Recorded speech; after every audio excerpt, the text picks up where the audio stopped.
Now, while PSG and Chelsea, they have gone head-to-head several times before, 8 times prior to Sunday, it has been years since they have played each other. The last time was back in 2016 in the Champions League. Marquinhos has to go down as a PSG legend, huh? Without a doubt. Has to. Without a doubt. Yeah. I think he is kind of sort of the first legend, probably. I mean, a ton of those players have played. Mbappe will probably be considered one in due course. But, yeah, Marquinhos having gone all the way through this era, and you see with that team on the field that day that it could have been a team that gone on to win something, but clearly they needed to establish something first. And I think Luis Enrique is the first to have actually done it. You look at this lineup, and I remember being at the PSG store on Champs-Élysées. I was still in high school, I think.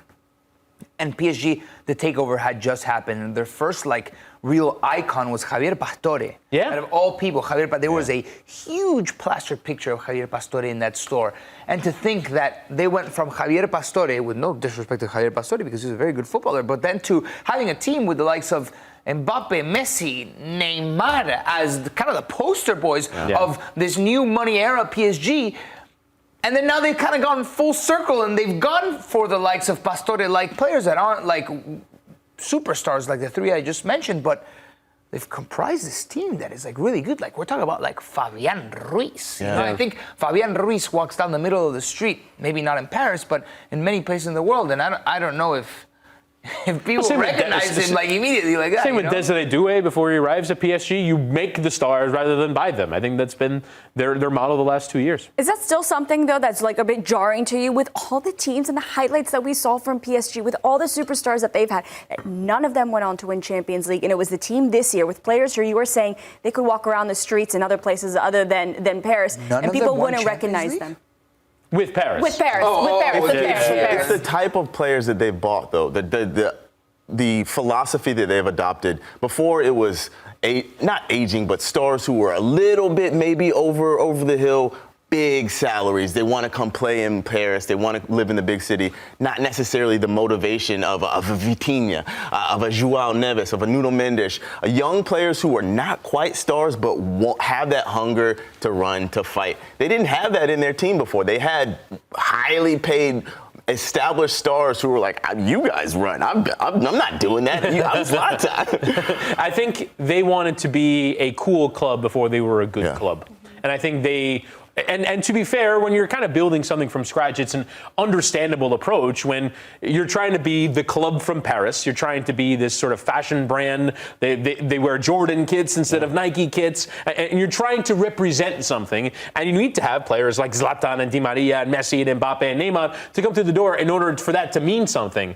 But I think now that they've kind of established themselves as that, I think 2 years ago, and it's funny because, let's also be honest, they have a lot of money back in their project. And so they can go and completely change their identity. They can make big mistakes, and they have made big mistakes. Yeah. Kolomuani and Gonzalo Ramos are not strikers that are impacting them. They spend probably more than $150 million on the two of them. It doesn't matter because they just keep throwing money at it, but in a way that actually makes sense, that is towards something rather than trying to be cool and fun and interesting. That's the key. It's not if you're spending money or not. It's how you spend that money, right? It's Doué, Barcola aren't PSG born and bred, right? Barcola was at Lyon, Doué was at Rennes, and they threw out, I think Barcola went for 50 years close to that, million euros or something like that. Relatively unproven. It's okay, this kid has talent, but let's bring him on and we'll make him a superstar, right? Just envisioning what life is going to be like post Mbappe. And then he kind of doesn't end up being that young star that stood up above the rest, and ended up being Desiree Doué, who was actually pretty quiet between August and December, and come January he transformed into that kid that scored a brace. And I remember when they signed Doué, it's wait, he's going to be the 6th attacker in this team. He's going to play it all, and behind Ramos, Kolomuani, eventually Cavara, Dembele, we thought of as a winger, and there are all these players, Barcola as well. All these players we thought, is Doué going to make an impact on this team? And yet you can definitely give credit to Luis Enrique for it. Doesn't matter what that profile is or what your star power is. If you contribute to the team, if you can prove it on the training pitch and prove it in your opportunities that you deserve a bigger role in the team, he will give it to you. And it's about what you do more than who you are. And I think that's another reason why they have so much success. And what they were able to do was go on to win 4 trophies this year. They could win their 4th one of the season if they win Club World Cup final this Sunday. So if they do, where would you put them in the rank of all-time best seasons. Yeah, it would be their 5th, right? And then they would have the Super Cup and the and the Intercontinental Cup, which would be 7. Literally, they're 3 games away from winning 7. Oh no, more. The Intercontinental Cup is going to be a couple more games. I think they go into the semifinal round of that. Yeah. So 4 games away from winning 7 titles. You have to argue it's up there with one of the best seasons of all time, especially after what? Imagine how I told you, all right, Mbappe's gone, and I'm going to tell you, Chris, in May of 2024. PSG is going to have the greatest season in their club history, arguably one of the greatest seasons in football history. You would say, Nico, you are stupid, mon ami. But I do remember watching PSG last season, and the bones of this were there. Even with Mbappe scoring all the goals that he did, you're like, oh, I remember I commentated their quarterfinal and semifinal of the Champions League last season, and I remember watching them going, oh, I spent a lot of money here. Like, this is a different thing. And they did it in a completely different way than they did in the past. So you could see that the bones were there. But I still don't think, even earlier in this season, if we're still calling it this season, September, October, November, they weren't showing this level. But now that they are, it's kind of difficult to see if and when they won't. The Barcelona treble team ended up winning all trophies available to them. That was 6, obviously. And of course, there was no Club World Cup in this format at the time. Yeah, they couldn't win 7. How did the Bayern team that won the treble? Did they also go on to win? They won that Club World Cup. That was in Morocco, I believe.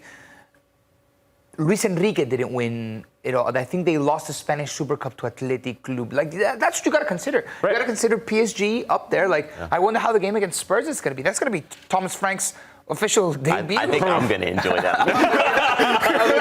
Arsenal fan over here. Well, I will say, it is kind of funny that we were talking about this Club World Cup as having been won, when they haven't won it yet. They have to go beat Chelsea. If they win. If they win, sure. But I think we're kind of talking about it as this foregone conclusion when it might not necessarily be. I do think that Chelsea are not on the level of Paris Saint-Germain, but on any given day, as they say. Right, exactly. Give me a balance. What is this, 60-40 in PSG's favor? I would say 85-15. I would go 65-35. I was about to not do that. 65-35 for me. I was told there would be no math. But no, I think PSG are massive favorite. I think they're minus 200 to win in the 90, and Chelsea are plus 500. So that gives them about a 20% chance of going on to win this game, which that seems about right to me. I think that PSG are a level above, but Chelsea have brilliant talent. We saw Joao Pedro score 2 goals. Cole Palmer can have a brilliant performance. There's a number of things that can happen. Chelsea are onto something, clearly. Yes. They're building well. And Joao Pedro, plus 4. What was producer Chris? What was the odds? Plus 430 for Chelsea. Okay. That's impressive. You throw a billion and a half at the wall, something's going to stick, brother. I forgot what I was going to say now. I was so focused on the odds. PSG are a force. Oh, this is what I was going to say. It's kind of like a predator that pounces on their prey. They have the prey, and then they just play with the food. You know, kind of like those sharks that play with Big the seals. cats, like and tigers, or the messing around with their food. They just toss out the seal, and they love it, and they toss it out. You can't make those type of mistakes. And clearly, if someone's a predator and someone's the prey, PSG are the predator and Chelsea are the prey. You cannot make the mistakes that Real Madrid made yesterday, because then the predator will play with their food. I didn't know where you were going with that. I'm glad it ended the way it did. Yeah. But honestly, if you're Real Madrid, then again, I feel so bad for Xavi, because you spent the 2-3 days building for this game, training for this game, and that happens in the first 10 minutes to completely out of your control. Your players are making those type of mistakes. Chelsea cannot make those type of mistakes. You need to pull off the perfect game against PSG, like Botafogo did, guys. Reigning Copa Libertadores It all comes back to Botafogo. Beat the Champions League champion. Do you have a sponsorship with them? Are they paying you to say it? We're saying every block. No. I've never seen an Argentine ride this hard for a Brazilian team in my life. We are all united as Latinos at this Club World Cup, Aaron. Come on.